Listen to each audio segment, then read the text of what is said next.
Bimpe, you will regret feeding that hungry man when you become successful yourself.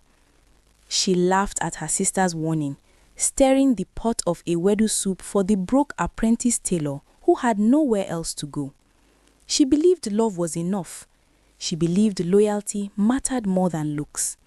She believed the man sleeping on her floor, too poor to afford fabric for his own clothes, would remember her sacrifices. 1 year later, when his fashion house appeared in Vogue and billboards across Victoria Island, he stood before cameras with a different woman on his arm, lighter-skinned, model thin, Instagram famous. And when reporters asked about his journey, he never mentioned Adebimpe's name, not even once. Before we continue with what happened next, if you're finding this story compelling, consider subscribing. We post new African stories every week, and your support allows us to keep bringing you these deeply interesting stories. Now, back to the story. Adebimpe was born heavy, not just in body, but in spirit, the kind of woman who carried other people's burdens without being asked. Her mother used to say she came into the world with her grandmother's soul, patient and giving, always offering the last morsel of eba from her plate. Growing up in the heart of Mushin, Lagos, Adebimpe learned early that her body would be commented on. Aunties at the market pinched her arms. This girl is growing like akara in hot oil, they'd laugh. Cousins whispered when she reached for second helpings. Boys looked past her at church, their eyes chasing after slimmer girls in fitted dresses. But Adebimpe had learned to make herself useful. If she couldn't be desired, she would be needed. She worked at her aunt's fabric store in Balogun Market, surrounded by asoke, Ankara, lace, and damask, fabrics that told stories of weddings, naming ceremonies, and Sunday worship. She knew every pattern by heart. More than that, she understood people. Which customer needed gentle persuasion, which needed space, which came to the market not for fabric, but for conversation. Adebimpe was 28 and still unmarried. Her mother had stopped asking why. Her younger sister, Folake, slim, sharp-tongued, and married with 2 children, often reminded her, "Bimpe, if you just tried small, lost some weight, maybe." But Adebimpe had stopped shrinking herself emotionally long ago. If her body took up space, so be it. She would fill that space with kindness instead of apologies. That rainy Tuesday in August, everything changed. The sky had opened suddenly, the kind of Lagos rain that floods streets in minutes and sends everyone running for cover. Adebimpe was closing up her store when she saw him, a young man, drenched, shivering, holding a plastic bag over his head. He stumbled toward her shelter, water streaming from his clothes. "Please, sister," he gasped, "just let me stand here small." His voice was hoarse, his eyes sunken. His clothes, faded, patched in places, too big for his thin frame, clung to him like rags. "Come inside," Adebimpe said, pulling back the tap. "You'll catch cold." His name was Tunde. Tunde Adeyemi, he said, an apprentice tailor, learning under a master in Yaba who barely paid him, who made him sleep on the workshop floor, who beat him when he made mistakes. He was 26, but looked older. Hunger and disappointment had aged him. As they waited for the rain to stop, Tunde talked about his dreams of owning a fashion house, about the designs he sketched in secret, about how he'd come to Lagos from Ibadan 3 years ago with nothing, chasing a future that kept slipping away. Adebimpe listened, really listened, and when the rain finally stopped, she did something that would change both their lives. "Come eat," she said simply. Tunde came for dinner that night, then the next night, then the next.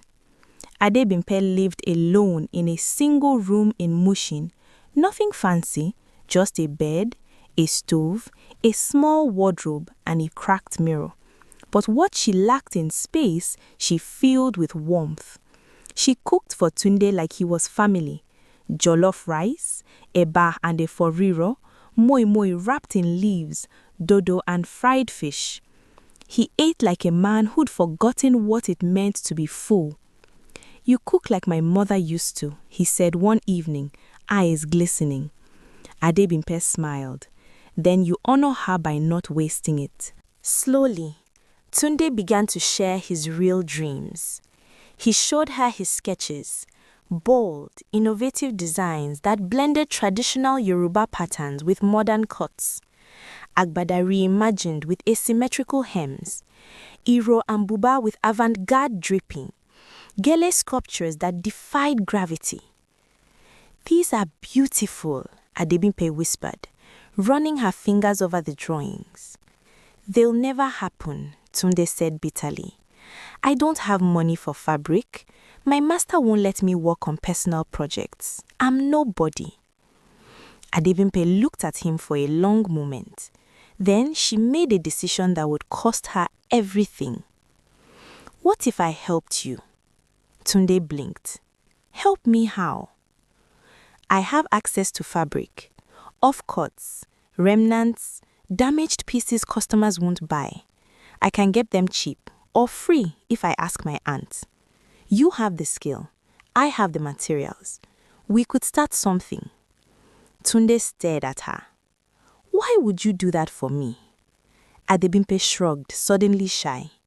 "Because I believe in you. And because dreams shouldn't die just because nobody else can see them yet." That night, sitting on her floor with fabric scraps spread around them like a rainbow, they became partners. Not lovers, not yet, but something deeper. Two people who saw possibility where the world saw failure. Tunde worked late into the nights, cutting, stitching, creating. Adebimpe brought him food, encouraged him when he doubted, prayed over his hands before he started each piece. 3 months later, Tunde completed his first collection. 5 stunning pieces that merged tradition with innovation. Adebimpe used her savings to rent a small space at a weekend market in Lekki. She stood beside Tunde's makeshift display, her heart pounding as wealthy Lagosians walked past, glancing, pausing, sometimes stopping. One woman, elegant, perfumed, dripping in gold, picked up an Iro and Buba set, examined the stitching, and asked, "Who made this?" Tunde stepped forward, voice shaking. "I did, ma." She bought 3 pieces. Then she told her friends. That was the beginning. Within 6 months, Tunde's designs were being requested, not just by regular customers, but by people with real money, bankers' wives, society women, young professionals who wanted something unique. Adebimpe convinced her aunt to let Tunde use a corner of their market store during weekdays. She marketed him to every customer who came through. She took photos of his work on her phone and posted them on Instagram, Facebook, WhatsApp groups. She became his manager, his marketer, his financier, and his cook, all without asking for anything in return. Tunde moved out of his master's workshop and into a small room near Adebimpe's. They saw each other daily. He started calling her my queen, holding her hand when they walked through the market, kissing her forehead when she brought him midnight meals. "I couldn't do this without you," he whispered one night, exhausted but happy. "We're doing it together," Adebimpe replied. But something was shifting. As orders increased, so did Tunde's time online. He started studying fashion influencers on Instagram, women with cinched waists and perfect makeup, posing in outfits that cost more than Adebimpe's monthly rent. He followed them, liked their photos, studied their aesthetics. One evening, Adebimpe brought him fried rice and chicken. She'd spent her lunch money to buy it. Tunde barely looked up. You know I'm trying to eat healthier now. All this oily food. The words stung. Since when? Since I realized I need to look the part if I want to be taken seriously in this industry. Adebimpe set the food down quietly and left. That night, she ate alone, telling herself he was just stressed. Success was new. Pressure was high. He didn't mean it. But the comments continued. Do you ever exercise? My ex used to watch her weight. If you dressed better, maybe people would take us more seriously as a brand. Each word was a small cut. And Adebimpe, who had learned to absorb pain to keep peace, said nothing. Tunde's big break came through a fashion blogger named Zainab. Light-skinned, impossibly thin, with 200,000 Instagram followers and brand deals with international companies. She'd stumbled upon his work online and reached out. I love your designs. Very Yoruba, very chic. We should collaborate. Tunde was ecstatic. Adebimpe, do you know what this means? If Zainab wears my work, I'll blow up. Adebimpe smiled through her worry. That's wonderful, Tunde. The collaboration happened fast. Zainab wore Tunde's designs to events. She posted photos. Her followers went wild. Orders exploded. Suddenly, Tunde had more work than he could handle alone. He hired 2 assistants, rented a proper workshop, started attending fashion events, places where Adebimpe felt out of place. Come with me tonight, Tunde said one Friday, adjusting his new designer shirt. There's a showcase in Victoria Island. Adebimpe hesitated. I don't have anything to wear to those kinds of places. Just wear something nice, it will be fine. It wasn't fine. The event was filled with people who looked like they stepped out of magazines. Thin, polished, dripping in designer everything. Adebimpe wore her best Ankara dress, but she felt massive, clumsy, invisible. Tunde introduced her to people half-heartedly. This is Adebimpe. She helps with logistics. Not, this is the woman who fed me when I was starving. Not, this is the woman who believed in me when I had nothing. Just logistics. Zainab appeared, all smiles and perfume. She kissed Tunde on both cheeks, lingered a little too long. Tunde, darling, everyone is talking about your pieces. She glanced at Adebimpe briefly. Oh, hi. That was it. Just hi. Later, Adebimpe overheard 2 women talking near the bathroom. Did you see Tunde's friend? The big one? Yeah. I'm surprised he brought her here. Maybe she's his sister. Doesn't matter. He won't keep her around long, not if he wants to stay relevant. Adebimpe locked herself in the bathroom stall and cried silently. When they got home that night, Tunde was buzzing. Did you see how many people wanted my card? This is it, Bimpe. This is what we've been working for. We? Adebimpe asked quietly. Yes, we. He kissed her forehead distractedly. I couldn't have done it without your support. Support. Not partnership. Not love. Support. 6 months after the Zainab collaboration, Tunde opened his own fashion house in Lekki, Adeyemi Couture. The launch party was covered by blogs, attended by celebrities, sponsored by brands. Tunde wore a custom suit. Zainab wore one of his gowns and stood beside him in every photo. Adebimpe was there, but only because she'd shown up uninvited. Bimpe, Tunde seemed surprised to see her. You came? Of course I came. This is our dream. His smile faltered. Right, our dream. But his eyes were already scanning the room for more important people. The final blow came 2 weeks later. Adebimpe went to visit Tunde at his new studio, carrying a pot of his favorite egusi soup. She'd taken the day off work to make it fresh.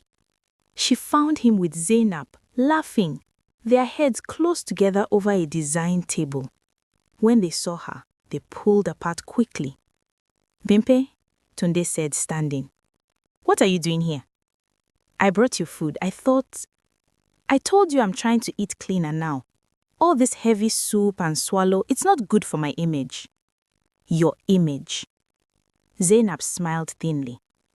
Tunde and I were just going over the strategy for Paris Fashion Week. We're trying to position the brand globally. Paris Fashion Week. We. Adebipe set the soup down. I'll go. Wait, Tunde called after her, but not to apologize. Can you return those fabric samples to your aunt's shop? I don't need them anymore. I'm sourcing internationally now. Something inside Adebimpe shattered. She walked out without answering. That night, Tunde sent her a message. We need to talk. They met at a cafe in Ikeja. Tunde arrived late, distracted, scrolling through his phone. Listen, Adebimpe, he began, not meeting his eyes. You've been amazing, truly. I'll always be grateful for everything you did for me. But things are different now. Different how? I'm moving in a different direction. Zainab and I were building something together. She understands the industry. She has connections. She fits the brand aesthetic. Adebimpe's voice came out small. And I don't, Tunde sighed like she was making this difficult. You're a beautiful person, Bimpe, inside. But look at yourself. Look at the world I'm entering. I need someone who looks the part, someone who photographs well, someone who's not fat. Adebimpe finished for him. He didn't deny it. I gave you everything, she whispered. My money, my time, my connections, my faith. I believed in you when no one else did. And I'm grateful, Tunde said. But gratitude isn't love. And honestly, Bimpe, I was never in love with you. You are convenient. The word convenient echoed in her mind long after Tunde left. Convenient, like a tool, like fabric scraps, like something to be used and discarded. For 3 weeks, Adebimpe disappeared. She called in sick to work, ignored calls from her family, stayed in her dark room with the curtains drawn, replaying every moment, every meal, every prayer she'd offered for Tunde's success. She scrolled through Instagram and saw them everywhere, Tunde and Zainab, at fashion shows, at parties, on magazine covers. The comments praised them as couple goals, fashion royalty, the perfect pair. Adebimpe ate to numb the pain. Box after box of chin-chin, loaves of bread, whatever she could find. Food had always been her comfort. Now it was her only companion. Her sister Folake finally forced her way into the apartment. Bimpe, what is wrong with you? You look terrible. Adebimpe couldn't even cry anymore. She just sat there, empty. Folake sat beside her. For once, her sharp tongue softened. He wasn't worth it, Bimpe. Any man who judges you by your body doesn't deserve your heart. But I loved him, Adebimpe whispered. No, Folake said firmly. You loved who you thought he could become. You loved the dream. But he never loved you. He loved what you could do for him. The words hurt because they were true. That night, Adebimpe looked at herself in her cracked mirror, really looked. Her eyes were swollen, her face was puffy, her body, which she tried so hard not to hate, felt like a prison. She thought about Tunde's words, "You are convenient," and something inside her, something buried deep beneath years of being told she was too much and not enough, finally woke up. Not with anger, with clarity. I was not convenient. I was a blessing he was too blind to see. The next morning, Adebimpe made a decision. Not to get revenge, not to beg Tunde back, but to rebuild herself for herself. She booked her first therapy session.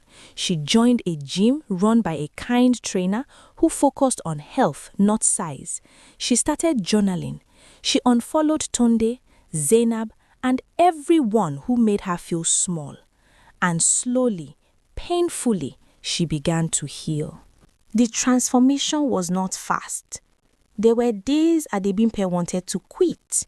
Days she stared at her gym clothes and felt ridiculous. Days she binged on Puff Puff and cried in the bathroom. But her therapist, Mrs. Okonkwo, taught her something powerful. Healing is not linear. Some days you climb, some days you crawl. But as long as you are moving, you are winning. Adebimpe started moving. She walked out not to become thin, but to become strong. She learned that her body wasn't her enemy. It had carried her through pain, through heartbreak, through years of being told it was wrong. Her body deserved honor, not punishment. Food stopped being the enemy too. With help from a nutritionist, Adebimpe learned to eat with intention, fueling her body instead of numbing her feelings. The weight came off slowly, but more importantly, the shame lifted. One morning, 6 months after the breakup, Adebimpe woke up and didn't immediately think about Tunde. That was the day she knew she was healing. She also made another decision. She quit working at her aunt's fabric store. It was time to build something of her own. Adebimpe had always had an eye for design, not just fabric. She understood color, composition, storytelling. So she started a small business, Bimpe's Bridal Styling, helping brides choose fabrics, coordinate colors, and create cohesive wedding aesthetics. She worked from her phone at first, posted photos on Instagram, joined wedding planning groups. Slowly, clients came. Then more clients. Then referrals. Within a year, Adebimpe had built a name for herself, not because she was thin, not because she was loud, but because she was excellent. She moved into a small office in Yaba, hired an assistant, started getting featured in wedding blogs, and one day, her phone rang with an opportunity that would change everything. Miss Adebimpe, we'd love to have you style our models for the showcase. The call came from Africa Fashion Week, one of the biggest fashion events on the continent. They needed a stylist who understood both traditional and contemporary African aesthetics. Adebimpe almost said no. The fashion world still felt like Tunde's territory, a place where she didn't belong. But then she remembered Mrs. Okonkwo's words, "You don't need permission to take up space." She said yes. The week before the event was chaos, coordinating fabrics, managing models, ensuring every detail was perfect. Adebimpe barely slept. On the night of the showcase, she arrived early, dressed in a stunning asoke ensemble she designed herself. Her hair was styled in a bold, elegant updo. Her makeup was flawless. Her confidence had won. People noticed. Who is that? She's the lead stylist. She's gorgeous. She was too focused to notice the whispers. Then, across the crowded room, she saw him, Tunde. He was there with Zainab, schmoozing with sponsors. He looked successful. Expensive suit, designer watch, perfectly groomed. But when his eyes landed on Adebimpe, everything stopped. His mouth fell open. The woman standing across the room, commanding attention without demanding it, couldn't be the same Adebimpe he'd left crying. But it was. Her body had changed, yes, toned, healthy, strong. But it was more than that. Her presence had changed. She didn't shrink. She didn't apologize for existing. She glowed. Tunde excused himself from Zainab and walked towards Adebimpe, heart pounding. "Bimpe," he said softly. She turned, her expression calm. "Tunde?" No anger, no longing, just polite distance. You look amazing." "Thank you." Her voice was steady. "I feel amazing." He swallowed. "I heard you are styling tonight. That's incredible." "It is," she agreed. "Excuse me, I have work to do." She started to walk away. "Wait," Tunde called. "Can we talk after the show?" Adebimpe paused. "About what?" about us, about everything. I've been thinking. There is no us, Tunde, she said gently. There never really was. The show was magnificent. Adebimpe's styling was praised by everyone. The perfect marriage of tradition and innovation, bold colors balanced with elegant simplicity. At the end of the night, she was called on stage to take a bow. The applause was deafening. Tunde watched from the audience, something crumbling inside him. After the event, as Adebimpe was leaving, she saw Tunde waiting by the door alone. Zainab was nowhere to be seen. She left early, he said quietly. We've been struggling. Adebimpe didn't ask why. She didn't care. I made a mistake, Bimpe, Tunde said, his voice breaking. I was stupid. I was shallow. I threw away the best thing that ever happened to me because I was too blind to see your worth. Adebimpe looked at him for a long moment. Then she smiled, not cruelly, but with the wisdom of someone who had walked through fire and emerged whole. You didn't throw away the best thing, Tunde. You revealed who you really are, and in doing so, you gave me the greatest gift. What gift? He whispered. You taught me that I don't need anyone to see my worth for it to exist. Ẹni tó bá mọ̀ yí ara rẹ̀ kò ní ṣàníyàn. The one who knows their own value doesn't need validation. She touched his shoulder briefly. I forgive you, but forgiveness doesn't mean going backward. I hope you find peace, Tunde. I already have. And with that, she walked away, not running, not looking back, just walking forward into the life she'd built from the ashes of heartbreak. 6 months after Africa Fashion Week, Adebimpe's business had tripled. She'd styled 3 major campaigns, been featured in Genevieve magazine, and hired a team of 5 assistants. Her name was becoming synonymous with excellence in bridal styling. But more than professional success, Adebimpe had found something rarer: peace. She no longer measured her worth by someone else's desire. She no longer apologized for taking up space. She'd learned to love herself loudly, unapologetically, completely. Love found her again, not in grand gestures, but in gentle consistency. His name was Femi, a quiet architect who loved her poetry, her laugh, and the way she commanded a room. He never once commented on her weight. He never compared her to anyone else. One evening, sitting under the stars in Lekki, Femi said something that made her cry happy tears. You know what I love most about you, Bimpe? You chose yourself, and anyone who gets to love you now knows they are loving someone who